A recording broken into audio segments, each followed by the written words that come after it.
I'll tell him I don't know where you are. I'll talk to him.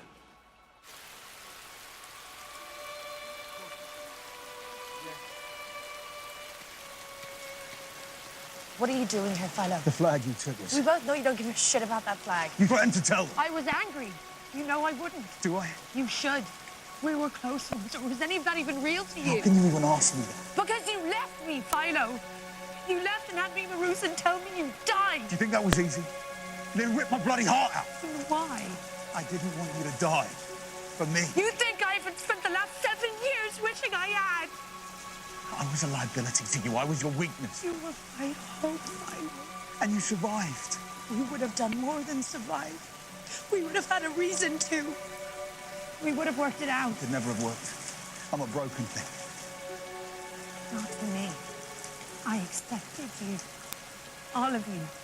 Can this world say the same? Have you told anyone the secrets that you told me?